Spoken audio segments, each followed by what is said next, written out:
नमस्कार, राज्यसभा टीवी में आपका स्वागत है। मैं हूं दीपक डोभाल। कई लोग रेडियो सुनकर गुजरे जमाने में लौट जाते हैं, यादों में खो जाते हैं और मनोरंजन के उस दौर को याद करने लगते हैं जब हमारे बीच टीवी नहीं था। रेडियो की बेहद खास जगह थी उस वक्त, लेकिन एक धारणा ये बन गई कि चमक दमक के आते ही रेडियो कहीं खो गया है। लेकिन क्या सचमुच ऐसा है? आंकड़े इसकी गवाही नहीं देते। रेडियो का बाजार टीवी और प्रिंट से ज्यादा तेजी से हर साल बढ़ रहा है। एफएम स्टेशनों ने तो पूरा कलेवर ही बदल कर रख दिया। अब लोग मोबाइल और कार में रेडियो सुनते हैं। पोर्टेबल हो गया है सब कुछ। विशेष में आज हम रेडियो की दास्तान सुनाएंगे और बताएंगे क्या है इस वक्त रेडियो का बाजार और विश्व रेडियो दिवस को कैसे मनाया गया। तो शुरू करते हैं विशेष कहानी रेडियो की।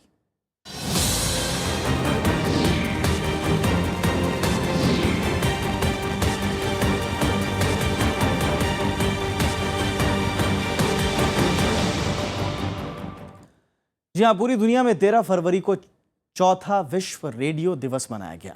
संयुक्त राष्ट्र की संस्था यूनेस्को ने आपातकाल और आपदा के समय में रेडियो, इसी थीम पर इस बार रेडियो दिवस मनाया। दरअसल 2011 में यूनेस्को की जनरल कॉन्फ्रेंस में 13 फरवरी के दिन को विश्व रेडियो दिवस के तौर पर मनाने का ऐलान किया गया था।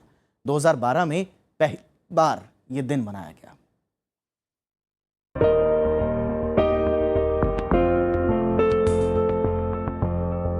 आपातकाल और आपदा के समय रेडियो की थीम पर 13 फरवरी चौथे विश्व रेडियो दिवस पर दुनिया भर में कई विशेष कार्यक्रमों का आयोजन हुआ। इस मौके पर संयुक्त राष्ट्र महासचिव बान की मून ने भी संदेश दिया। उन्होंने आपातकालीन परिस्थितियों और संकट में रेडियो को जीवन रेखा की तरह बताया। In times of crisis and emergency, radio can be a lifeline for people in shattered societies or caught in catastrophe or desperately seeking information. Radio brings life-saving information. Radio can help in emergency response operations and it can assist with rebuilding. संयुक्त राष्ट्र महासचिव ने सामुदायिक radio को जनता की आवाज सशक्त करने वाला माध्यम भी बताया। उन्होंने उम्मीद जताई कि सतत विकास के लक्ष्य को हासिल करने और मानवीय विकास में भी रेडियो की व्यापक भूमिका होगी। Through community radio, local people can raise their voices and be heard. This year, as we start carrying out the Sustainable Development Goals, let us resolve to use radio for human progress. प्रधानमंत्री नरेंद्र मोदी ने भी विश्व radio दिवस पर tweet किया। उन्होंने कहा कि विश्व रेडियो दिवस पर रेडियो प्रेमियों को बधाई। रेडियो संचार एक बहुत ही सुंदर माध्यम है जिसने इतने बरसों तक कई लोगों की जिंदगी को छुआ है। प्रधानमंत्री ने रेडियो के क्षेत्र में काम करने वालों की सराहना की और उन्हें रचनात्मक और उनके समर्पण को बेमिसाल बताया। आम आदमी का एक ऐसा साथी जिसमें किसान भी है, वो हल चलाते हुए वो रेडियो सुनता रहता है। एक बार्बर है, बाल बनाते हुए सुनता रहता है। एक स्त्री है, वो खाना बनाते हुए सुनती रहती है। तो सबसे बड़ा महत्व इसका ये है कि इसने तमाम दुखों के बीच और तमाम अकेलेपन के बीच में एक ऐसी साथी की भूमिका निभाई है जो किसी और माध्यम से संभव ही नहीं है। और कम से कम उस जमाने में तो संभव ही नहीं थी जब ये अकेला मीडियम था। राम राम भैया, मैं रघुवीर सिंह रावत धड़कन रेडियो सबको स्वागत कर रहा हूँ। और अब आपको बताते हैं कि विश्व रेडियो दिवस मनाने की शुरुआत कैसे हुई। सन 2011 में संयुक्त राष्ट्र के शैक्षणिक, वैज्ञानिक और सांस्कृतिक संगठन यूनेस्को में स्पेन ने विश्व रेडियो दिवस मनाने का प्रस्ताव रखा। शिक्षा के प्रसार, अभिव्यक्ति की आजादी और सार्वजनिक बहस में रेडियो की भूमिका को रेखांकित करना इसका मकसद था। इसके बाद जून 2011 में इस प्रस्ताव पर दुनिया के तमाम देशों और संस्थाओं से रायशुमारी का सिलसिला शुरू हुआ। सन 2011 में ही यूनेस्को ने 13 फरवरी को विश्व रेडियो दिवस मनाने का ऐलान किया। दरअसल 1946 में 13 फरवरी को संयुक्त राष्ट्र रेडियो की शुरुआत हुई थी, लिहाजा विश्व रेडियो दिवस मनाने के लिए ये तारीख चुनी गई। यूनेस्को ने इस ऐलान के एक साल बाद 13 फरवरी 2012 को पहला विश्व रेडियो दिवस मनाया, जबकि 14 फरवरी 2013 में संयुक्त राष्ट्र महासभा ने यूनेस्को के प्रस्ताव को औपचारिक मंजूरी दे दी। सूचना की सदी में इंटरनेट, मोबाइल, टीवी और एक से बढ़कर एक गैजेट्स के चलन में आने के बावजूद रेडियो की लोकप्रियता बरकरार है। इस वक्त दुनिया में 44,000 से ज्यादा रेडियो प्रसारण केंद्र हैं, जबकि दुनिया की 70% आबादी यानी करीब 5 अरब लोगों तक इसकी पहुंच है। आपातकाल और आपदा की परिस्थिति में रेडियो जनसंचार का एक सशक्त माध्यम साबित हुआ है। अमिताभ अरुण दुबे, राज्यसभा टीवी। और अंतर्राष्ट्रीय रेडियो दिवस के मौके पर भारत में भी कई कार्यक्रम हुए। इसमें सबसे खास कार्यक्रम रहा ओडिशा के भुवनेश्वर में आयोजित 2 दिन का रेडियो फेयर। अपनी तरह के इस अनोखे कार्यक्रम के जरिए लोगों ने रेडियो के सुनहरे सफर की यादें ताजा की। रेडियो यानी पुराने जमाने के अकेलेपन का साथी। नमस्कार, आकाशवाणी से प्रस्तुत है समाचार संध्या। खबरों से रूबरू होने का एकमात्र जरिया। बड़े बुजुर्गों के हर सफर का साथी।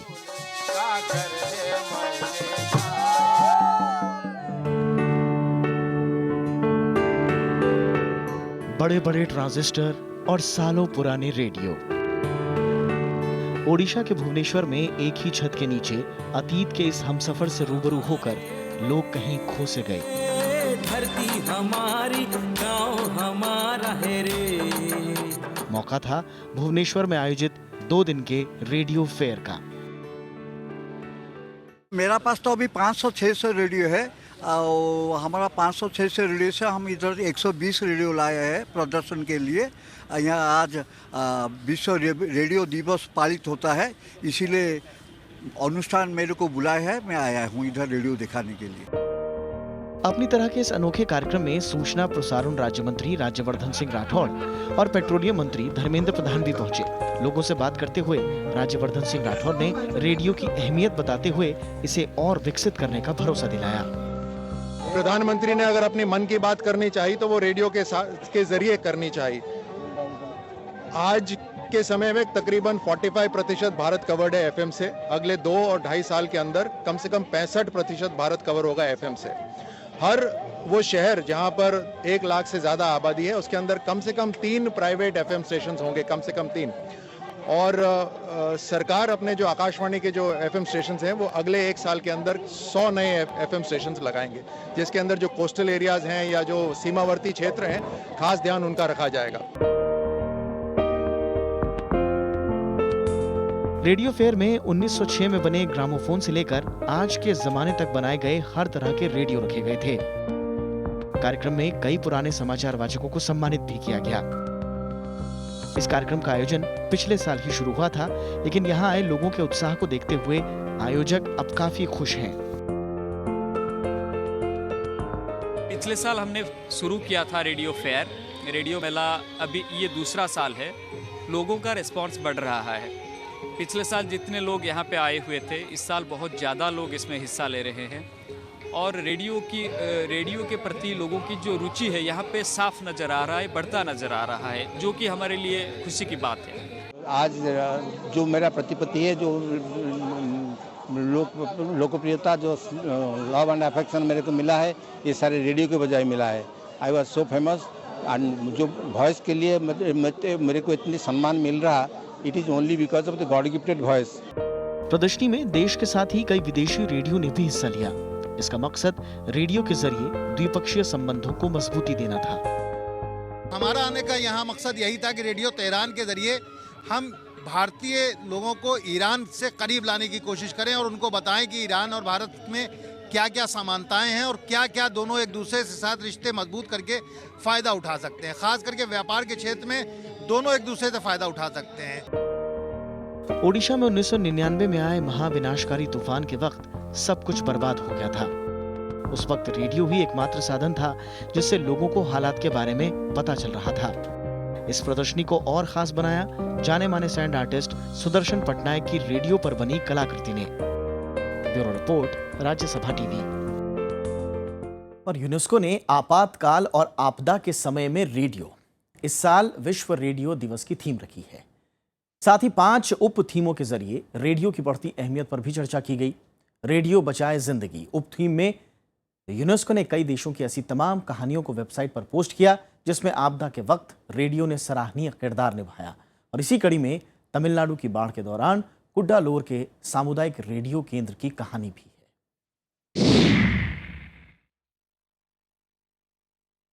बाढ़ की ये तस्वीरें पिछले साल नवंबर-दिसंबर की हैं, जब दक्षिण के तटीय राज्यों तमिलनाडु, आंध्र प्रदेश, पुडुचेरी और केरल में लौटते मानसून ने जमकर कहर बरपाया।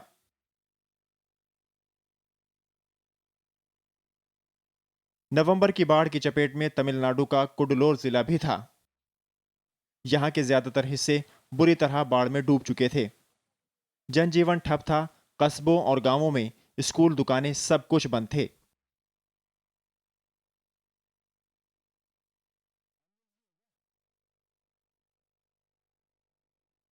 मुश्किल की इस घड़ी में कुड्डलोर का 107.8 मेगाहर्ट्ज फ्रीक्वेंसी पर काम करने वाला सामुदायिक रेडियो केंद्र मददगार बना। प्रामाणिक रूप से मान लिया गया है कि जब कभी ऐसी दुर्घटना, दुर्भाग्यवश ऐसी स्थिति आती है, कोई प्राकृतिक आपदा घटती है, चाहे भूकंप हो, चाहे समुद्री तूफान हो, सुनामी की घटना हुई थी, या बाढ़ हो, या ऐसी जो घटनाएं होती हैं, ऐसे अवसरों पर जो माध्यम सर्वाधिक प्रभावी होता है, सबसे तेज़ होता है और सबसे असरदार तरीके से लोगों तक पहुंचता है, वो रेडियो है। लोगों तक जरूरी सूचनाएं और राहत पहुंचाने में इसकी बड़ी भूमिका रही। जितनी भी भयावह और कल्पनातीत आपदाएं आई हैं, अगर आप उसका इतिहास देखें तो इतना सब कुछ प्रचार प्रसार के बाद और इतने विस्तार के बाद आज भी अगर पहल कोई पहुंचता है और सबसे दूरस्थ इलाकों में, तो वो रेडियो है। और ये लगभग सारी जितनी आपदाएं हुई हैं उससे तय हुआ है। इस रेडियो केंद्र के निदेशक जॉन नेल्सन बताते हैं कि बाढ़ के दौरान लोग अपनों की सलामती के लिए बेहद फिक्रमंद थे। उस दौरान लोग रेडियो दफ्तर में लगातार फोन कर गुमशुदा परिजनों के बारे में पूछ रहे थे। ऐसे वक्त में इस रेडियो केंद्र ने न केवल लोगों को जानकारी मुहैया कराई, बल्कि अपनों से मिलाने में भी अहम किरदार निभाया। We have people asking for some missing persons. We announced that. There is one query from Old Town, Kadalur Old Town. The boy was missing, and he came and we made an announcement, and we got that the boy has been found. बाढ़ का पानी उतरने के बाद बाशिंदों को बीमारियों के खतरे से बचाने की अगली चुनौती थी। सामुदायिक रेडियो केंद्र ने इसकी जिम्मेदारी को बखूबी निभाया। विशेष स्वास्थ्य कार्यक्रमों के प्रसारण के जरिए लोगों तक बीमारियों से बचाव की जानकारी पहुंचाई गई। स्वास्थ्य विभाग के विशेषज्ञों को ऐसे कार्यक्रमों में आमंत्रित कर जानकारियां साझा की गईं। And we have been educating people how to come out of infectious diseases acquiring, and we have been giving health messages to them. And through radio we have been broadcasting our places of camps. बाढ़ के दौरान काम करने वाली radio announcer Hemavati Panneer बताती हैं कि radio संचार का एक सुगम साधन है। Some information is passing through the radio, they will directly reach to the people, and radio is as a mass tool for the people. इस साल विश्व रेडियो दिवस पर यूनेस्को ने आपातकाल और आपदा के समय में रेडियो थीम रखी। दुनिया के कई देशों में आपदा और आपातकालीन परिस्थितियों में रेडियो की भूमिका का दायरा लगातार बढ़ रहा है। यही नहीं, इबोला और जीका वायरस जैसी महामारियों के दौरान भी जागरूकता बढ़ाने में भी रेडियो असरदार माध्यम साबित हुआ है। मोहम्मद फातिह टीपू के साथ अमिताभ अरुण दुबे, राज्यसभा टीवी। लेकिन इस सबके बावजूद रेडियो को कई लोग पुराना और चुका हुआ माध्यम मानने लगे हैं। लेकिन इस धारणा की कोई ठोस जमीन नहीं है। आंकड़े बताते हैं कि पारंपरिक माध्यमों में सबसे तेजी से रेडियो का ही बाजार बढ़ रहा है, और अगर इंटरनेट को छोड़ दें तो फिलहाल रेडियो का भविष्य सबसे बेहतर नजर आता है। रेडियो ने समय के साथ जिस तरह से अपना रूप बदला है, उसके चलते ये आज भी लोगों की जिंदगी में बिल्कुल पहले की तरह बसा हुआ है। रेडियो का मतलब अब बदल चुका है। कार और मोबाइल में सिमटने के बाद रेडियो को सुनने वालों की तादाद पहले के मुकाबले कई गुना बढ़ गई। वो दौर अब लद गए जब हाथ में रेडियो सेट पकड़कर लोगों को चलना होता था। कम से कम शहरों की तो यही हकीकत है। आंकड़ों के मुताबिक 2008 में रेडियो उद्योग का आकार 800 करोड़ रुपए का था। 2010 में यह आंकड़ा बढ़कर 1000 करोड़, 2012 में 1200 करोड़ और 2014 में 1700 करोड़ रुपए तक पहुंच गया। यानी हर बरस इसमें बढ़ोतरी देखने को मिल रही है। अनुमान के मुताबिक 2019 में रेडियो का बाजार 3900 करोड़ रुपए का हो जाएगा। गली गली सिम सिम सिम सिम गली गली सिम सिम। 2013 से 2014 के बीच रेडियो में 17.5% की बढ़ोतरी दर्ज हुई, जो कि टीवी और प्रिंट की तुलना में कहीं ज्यादा है। जो हमारा राजस्व है वो बढ़ रहा है, वो बढ़ता रहा है। तो अंततः इतनी सारी प्रतिस्पर्धा के बीच में राजस्व बढ़ा है। और जहाँ तक इसकी संभावना की बात है तो तमाम जो अध्ययन हुए हैं वो ये बताते हैं कि जो रेडियो की संभावनाएं हैं अभी वो अब अनंत हैं। बहुत ज़्यादा संभावना बची हुई, जबकि रेडियो के माध्यम का और उपयोग हो और उस संभावना के तहत जो बाजार का हिस्सा है, बाजार का जो शेयर है, उसके बढ़ने की भी पूरी संभावना है। 2014 में देश में सबसे बड़ा बाजार टीवी का आंका गया। मीडिया और मनोरंजन उद्योग में टीवी का 47,490 करोड़ रुपए का सबसे बड़ा हिस्सा है। इसके बाद प्रिंट का नंबर आता है 26,340 करोड़ रुपए का। रेडियो इस मामले में छोटा है। इसका बाजार फिलहाल 1,720 करोड़ रुपए का ही है, लेकिन जानकारों की माने तो इसमें बढ़ोतरी की काफी उम्मीदें हैं। एक बात बताएंगे आप? इसी तरह विज्ञापन में हिस्सेदारी के मामले में रेडियो भले ही चौथे नंबर पर आता हो, लेकिन ऑनलाइन विज्ञापन के बाद सबसे तेजी से रेडियो ही बढ़ रहा है। टीवी और प्रिंट का नंबर रेडियो के बाद आता है। बुखार में माथे पर पट्टियां तो घटने का तो प्रश्न ही नहीं उठता, बल्कि मुझे लगता है कि इस वर्तमान युग की अगर मैं बात करूं, आज की अगर मैं बात करूं, तो रेडियो ही सबसे ज़्यादा पहुंच वाला माध्यम है और हर किसी तक आसानी से पहुंचने की क्षमता रखता है। एफएम रेडियो ने इसके बाजार को पूरी तरह बदल कर रख दिया। 90 के दशक के आखिर तक 12 शहरों में महज 21 स्टेशन थे। 2006 और 7 में ये आंकड़ा 86 शहरों में 245 स्टेशनों तक पहुंच गया। 2016 के आखिर तक 264 शहरों में 831 एफएम रेडियो स्टेशन खुल जाएंगे। मंत्रालय इस मोर्चे पर उदार रवैया अपना रहा है। रेडियो की पहुंच और अहमियत को सरकार भी अच्छी तरह समझ रही है। यही वजह है प्रधानमंत्री नरेंद्र मोदी ने मन की बात कार्यक्रम के लिए रेडियो को चुना। कोई विचार आ जाता है। निजीकरण के तीसरे चरण में सरकार की कोशिश है कि एफएम की जद में देश का 85% हिस्सा आ जाए। एफएम चैनलों पर न्यूज प्रसारित करने पर भी सरकार विचार कर रही है। रेडियो पे, प्राइवेट रेडियो पे खबर नहीं चल सकती। फेज 3 के अंदर सरकार ने यह निर्णय लिया कि रेडियो पे खबर चलाई जा सकती है। एफएम की बात कर रहा हूं, एफएम रेडियो पे, प्राइवेट एफएम स्टेशंस पे, कि ऑल इंडिया रेडियो की खबर चलाई जा सकती है। आज भी देश के कोने कोने तक जिस मीडिया की पहुंच है वो है रेडियो। सरकार के मुताबिक भारत का 92% हिस्सा और 99.19% आबादी तक रेडियो की पहुंच है। 29 राज्यों और 6 केंद्र शासित प्रदेशों में आकाशवाणी के केंद्र हैं। इनके अलावा एफएम रेनबो और एफएम गोल्ड के देश भर में 86 स्टेशन हैं।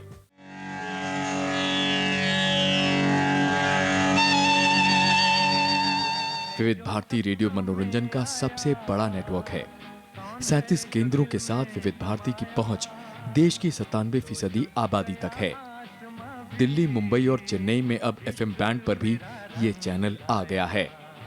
लेकिन बीते एक दशक में रेडियो में जो क्रांति हुई है उसमें सामुदायिक रेडियो का बड़ा हाथ है। जो दिल में समाया तो झुक गया आसमां भी। 2014 के आखिर तक देश में 170 सामुदायिक रेडियो स्टेशन काम कर रहे थे, लेकिन अकेले 2014 में 1615 नए स्टेशनों की अर्जी सरकार के पास पहुंची।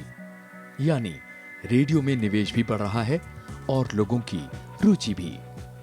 मोहम्मद फतेह टीपू के साथ दिलीप खान, राज्यसभा टीवी। एक जमाना था जब रेडियो सुनने के लिए भारतीयों को बाकायदा लाइसेंस लेना पड़ता था। और यह सुनकर शायद आप ज्यादा चौंक जाएं कि 1956 में बिना लाइसेंस के रेडियो सुनने के जुर्म में 700 लोगों पर कड़ी कार्रवाई हुई। जी हां, देखिए रेडियो की यह दिलचस्प कहानी। खबरें सुननी हो, गीतों से मन बहलाना हो या खेती किसानी के नुस्खे जानने हो। राम राम भैया, मैं रघुवीर सिंह रावत धड़कन रेडियो सबको स्वागत कर रहा हूँ। उन दिनों दुनिया से रूबरू होने का रेडियो ही एकमात्र जरिया था, लेकिन ये रेडियो उस वक्त सबकी पहुंच में नहीं था। इसके लिए बाकायदा लाइसेंस की जरूरत होती थी, लेकिन लाइसेंस लेना भी इतना आसान नहीं था। नतीजा ये हुआ कि कई बार रेडियो सुनने के चक्कर में लोग अदालतों के मुकदमे और यहाँ तक कि जेल की हवा तक खा बैठते थे।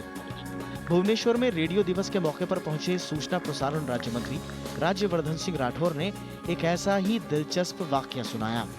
आजादी के बाद भारत की सरकार ने रेडियो का इस्तेमाल लाइसेंस से करा, यानी जो ब्रॉडकास्टिंग एयरवेव्स है वो जनता की नहीं है, वो सरकार की है। 1956 में एक राज्यसभा के अंदर सवाल उठाया किसी ने कि कितने लोग ऐसे हैं जिनके पास रेडियो के लाइसेंस नहीं है और रेडियो है। आपको ताज्जुब होगा, उसका जवाब भी है, आज राज्यसभा आप निकाल सकते हैं। उसके जवाब में था कि तकरीबन 20,000 लोग भारत में ऐसे हैं जिन्होंने बिना लाइसेंस के रेडियो इस्तेमाल कर रहे हैं। उस वक्त हालात ये थे कि पुलिस वाले लगातार ये जांच करते रहते थे कि किस आदमी ने रेडियो खरीदा है और पोस्ट ऑफिस से लाइसेंस लिया गया है या नहीं। पुलिस पर इस बात की भी जिम्मेदारी होती थी कि बिना लाइसेंस के गाना या खबर सुनने का मजा मुफ्त में कौन ले रहा है। रेडियो सुनने के लिए लाइसेंस भारतीय डाक विभाग भारतीय तार अधिनियम 1885 के तहत जारी करता था। लाइसेंस दो तरह के होते थे, पहला डोमेस्टिक और दूसरा कमर्शियल। घर पर रेडियो सुनना हो तो डोमेस्टिक लाइसेंस और सामुदायिक तौर पर रेडियो चलाना हो तो कमर्शियल लाइसेंस लेना पड़ता था। लाइसेंस अगर ना हो तो आरोपी को वायरलेस टेलीग्राफी एक्ट 1933 के तहत दंडित किए जाने का प्रावधान था। ये वो दौर था जब गांव में एक आध रईस घर में रेडियो होता था और पूरा गांव शाम को इसे सुनने के लिए उस घर के बाहर जमा हो जाता। लोग रेडियो पर खबरें, गीत, ड्रामे और 15 अगस्त, 26 जनवरी या किसी ऐसे ही त्योहार पर रेडियो पर प्रसारित होने वाले कार्यक्रम बड़े शौक से सुनते। आहा, आपका जाना पहचाना संगीत गूंजा। 50 के दशक में सिलोन रेडियो पर रात 8 से 9 बजे तक चलने वाला गीतों का कार्यक्रम बिना का गीत माला सुनना लोगों की जिंदगी का अटूट हिस्सा हुआ करता था। न नजर पहचाने जिगर ये कौन जो दिल पर छाया। मोहम्मद फातेह टीपू के साथ ब्यूरो रिपोर्ट, राज्यसभा टीवी। और 19वीं सदी के आखिरी 50 वर्ष रेडियो के विकास के लिए बेहद अहम हैं। इसी दौर में रेडियो को लेकर कई सिद्धांत आए, कई प्रयोग हुए और आखिरकार रेडियो हमारे बीच में मौजूदा रूप में आ पाया। हेनरिक हर्ट्ज ने 1886 के आसपास एक दिलचस्प प्रयोग किया जिसे रेडियो के विकास में मील का पत्थर माना जाता है। इसके 8 साल बाद जगदीश चंद्र बोस ने ट्रांसमिशन का कारनामा कर दिखाया। हेनरिक हर्ट्ज की तरंगों पर काम करते हुए मार्कोनी ने 1894 में दुनिया को चौंका दिया। संचार के लिए मार्कोनी ने दुनिया की मुश्किलें कम कर दी। 3.25 किलोमीटर के दायरे में बातचीत सफल रही। इसके बाद कई वैज्ञानिकों ने रेडियो के विकास में भूमिका निभाई, लेकिन 1912 में मार्कोनी ने दुनिया का पहला रेडियो कारखाना खोला इंग्लैंड में। इसके बाद तो रेडियो की दुनिया में तहलका मच गया। लोगों में रेडियो नाम के इस चमत्कार को लेकर दीवानगी बढ़ती गई। फिर वो वक्त भी आया जब रेडियो पर दुनिया ने पहला समाचार सुना। तारीख 31 अगस्त 1920, डेट्रॉयट मिशिगन में CBS नेटवर्क ने ये न्यूज कार्यक्रम प्रसारित किया। 1.5 महीने बाद न्यूयॉर्क के यूनियन कॉलेज में पहला कॉलेज रेडियो स्टेशन बनकर तैयार था। 1920 के दशक में जब वैक्यूम ट्यूब का आविष्कार हुआ तो रेडियो की दुनिया में क्रांति आ गई। इसके बाद ब्रिटिश सरकार की इसमें रुचि बढ़ गई और रेडियो यूरोप और अमेरिका से निकलकर उन सारे देशों में फैल गया जहां अंग्रेजों का शासन था। 1920 के इसी दशक में रेडियो भारत भी पहुंचा। Bureau report, Rajya Sabha TV. और 1947 में जब देश आजाद हुआ तो उस वक्त देश में कुल 2,75,000 रेडियो सेट थे और आज हर किसी की जेब में रेडियो है। लेकिन देश में रेडियो का ये सफर इतना आसान नहीं था। शुरुआत में ये लगा कि भारत में ये मुमकिन ही नहीं हो पाएगा, लेकिन धीरे धीरे रेडियो का न सिर्फ विकास हुआ बल्कि जल्द ही ये आम आदमी का साया बन गया। विशेष में जाते जाते देखते हैं भारत में रेडियो का ये शानदार सफर। नमस्कार।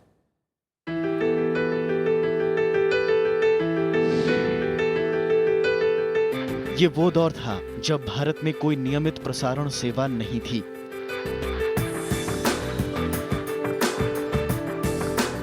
अब तक कुछ शौकिया रेडियो एसोसिएशनों ने बहुत कम शक्ति वाले ट्रांसमीटर लगाकर प्रसारण का प्रयोग किया था, लेकिन साल 1926 में इस ओर पहला कदम उठा। इस साल भारत सरकार और द इंडियन ब्रॉडकास्टिंग कंपनी नाम की एक प्राइवेट कंपनी के बीच समझौता हुआ। समझौते के तहत मुंबई और कलकत्ता में प्रसारण केंद्रों की स्थापना के लिए लाइसेंस दिया गया। 23 जुलाई 1927 को बंबई केंद्र का उद्घाटन हुआ और देश का पहला समाचार प्रसारित हुआ। महत्वपूर्ण बात है कि 23 जुलाई 1927 को विधिवत प्रसारण की शुरुआत हुई रेडियो के। भारत में बहुत वर्षों से 23 जुलाई को भारतीय प्रसारण दिवस के रूप में मनाया जाता है। तो आकाशवाणी और दूरदर्शन में और बाकी जगहों पर प्रसारण दिवस जिसे कहते हैं, यानी इसमें रेडियो का जिक्र अलग से नहीं है, लेकिन प्रसारण दिवस के रूप में 23 जुलाई को मनाया जाता रहा है। The Indian broadcasting company 6 lakh रुपए की लागत से शुरू की गई थी, जिसमें से 4.5 लाख रुपए केंद्रों की स्थापना में ही लग गए। 10 रुपए प्रति रेडियो लाइसेंस फीस रखी गई। बहुत कोशिश बाद भी 8,000 लाइसेंस दिए जा सके। कुल मिलाकर जल्द ही 1930 में कंपनी दिवालिया हो गई और भारत में प्रसारण का पहला प्रयोग एक तरह से असफल रहा।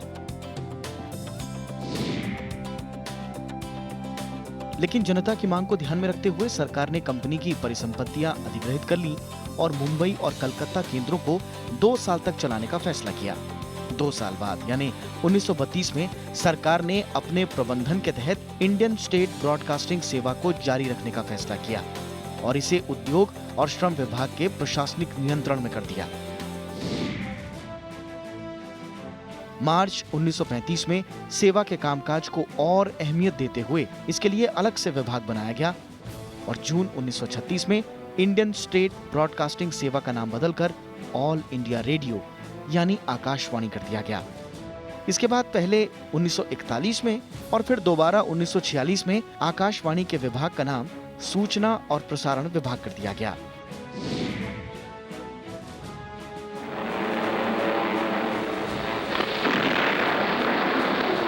दूसरे विश्व युद्ध ने देश में प्रसारण के क्षेत्र में विस्तार देने की अहमियत बताई।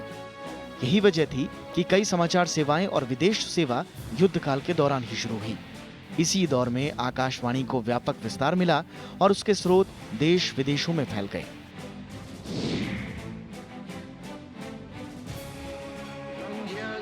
जिस वक्त देश आजादी की पहली सुबह में सांस लेने की तैयारी कर रहा था, उसी दौरान 14 अगस्त 1947 को संसद के केंद्रीय कक्ष से सत्ता के औपचारिक हस्तांतरण और पंडित जवाहरलाल नेहरू के ऐतिहासिक भाषण का सीधा प्रसारण आकाशवाणी ने ही किया। At the stroke of the midnight hour, when the world sleeps, India will awake to life and freedom. 1947 में जब भारत आजाद हुआ तो उस वक्त आकाशवाणी के 6 केंद्र थे। ये थे दिल्ली, बंबई, कलकत्ता, मद्रास, लखनऊ और तिरुचि। इस दौरान देश में कुल 18 ट्रांसमीटर थे, जिनमें 6 मीडियम वेव और बाकी शॉर्ट वेव थे। रियासतों के विलय से 5 और प्रसारण केंद्र आकाशवाणी को मिल गए और इस तरह देश में 3.25 लाख से ज्यादा रेडियो सेट हो गए। और इसके बाद से आकाशवाणी साल दर साल तरक्की करता रहा और सरकार इस दायरे को आने वाले सालों में और बढ़ाने की कोशिश कर रही है। दीपक डोभाल, राज्यसभा टीवी।